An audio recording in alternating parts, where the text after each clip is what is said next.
Why did life originate on Earth, but not on Mars and Venus? Two reasons. In light of recent space research, as the focus shifts from our planetary system to others, the question arises, how can we find a planet where life is possible? After all, in the solar system, life only emerged on Earth and reached the modern form of civilization. This did not happen on Venus or Mars, planets that are almost similar to Earth in size and position. So, what does our planet have? And how can we identify potential candidates for habitability in other star systems? Let's try to answer these questions using modern knowledge. A giant greenhouse.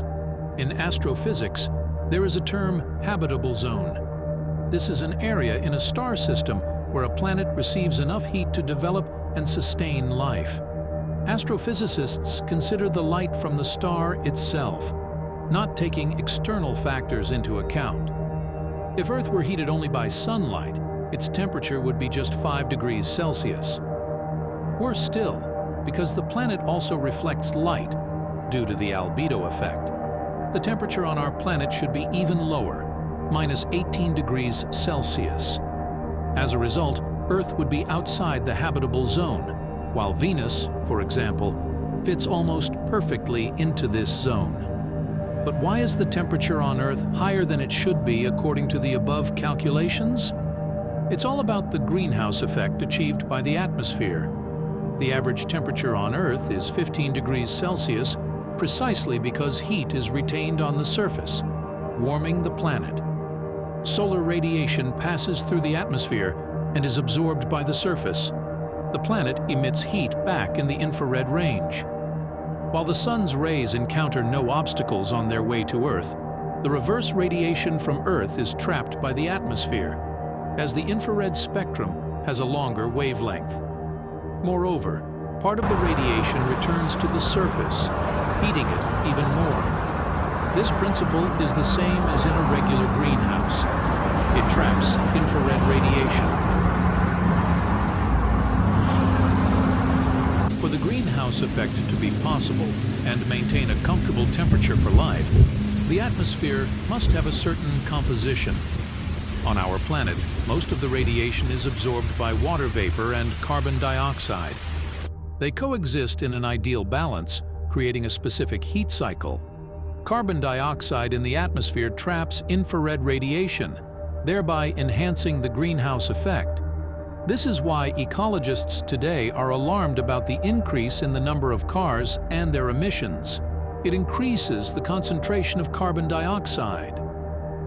Overheating does not occur due to rain.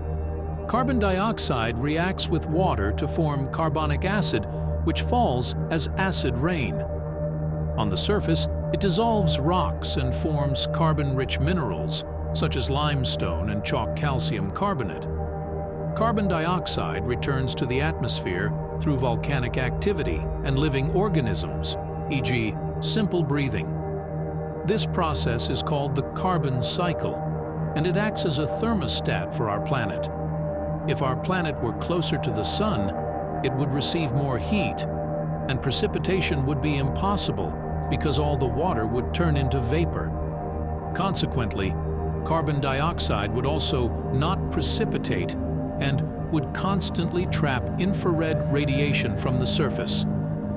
Such a planet would quickly turn into a scorching hell, a greenhouse heated to monstrous temperatures where the life we know would be impossible. Eventually, all the water would evaporate and the atmosphere would consist only of carbon dioxide with minor impurities. This scenario likely happened on Venus, a planet that is closer to the Sun than we are. Its massive atmosphere is more than 90% carbon dioxide, and the surface temperature exceeds 400 degrees Celsius. Magnetic protector. All right, Venus is a blazing inferno because its thermal regulation failed. But what about Mars? After all, this planet is not that far from us, and its atmospheric composition could have been similar, right? Mars has another problem. It doesn't have a magnetic field. More precisely, it is very weak and can be considered almost non-existent. Why is the presence of a magnetic field important for a planet? The fact is that the Sun emits a stream of charged particles called the solar wind. Our star also periodically ejects part of its material outward. This is called a coronal mass ejection. Such ejections can cause geomagnetic storms on Earth, disrupting electronics and GPS. For the most part, they are barely noticeable because Earth's magnetic field repels the solar material. However, Mars' magnetic field is very weak, and such ejections have a much more devastating effect on the red planet. In 2015, a coronal mass ejection from the Sun reached Mars and stripped away a significant part of its atmosphere. Additionally, the solar wind continuously plucks up to 100 grams of gases from the red planet every second.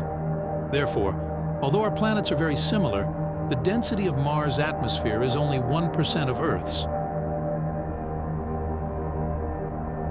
Why doesn't Mars have a stronger magnetic field like ours? Astrophysical research suggests that it once did, but it disappeared over time. Earth's magnetosphere remains active because the planet's core is constantly heated. Conductive metal creates a current, which in turn forms a magnetic field. But the core's operation is also the result of a delicate balance. Our planet rotates, which helps move the metal in the core. Convection currents also assist. Warm liquid rises to the surface, while cold liquid sinks to the core. This constant movement has kept the magnetic field on for 4 billion years. Mars's magnetosphere disappeared about 4 billion years ago.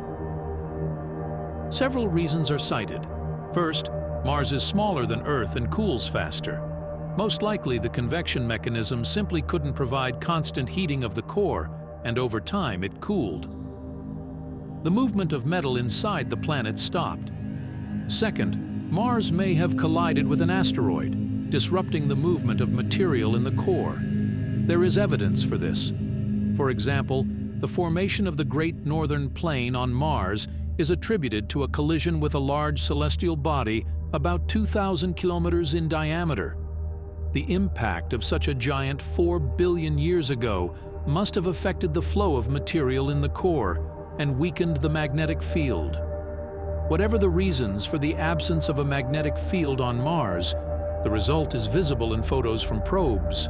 The planet resembles a lifeless desert, although it is within the suitable temperature range for life.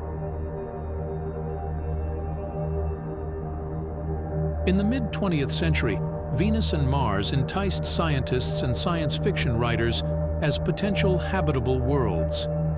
When we studied them, it turned out that the laws of physics and chemistry are relentless.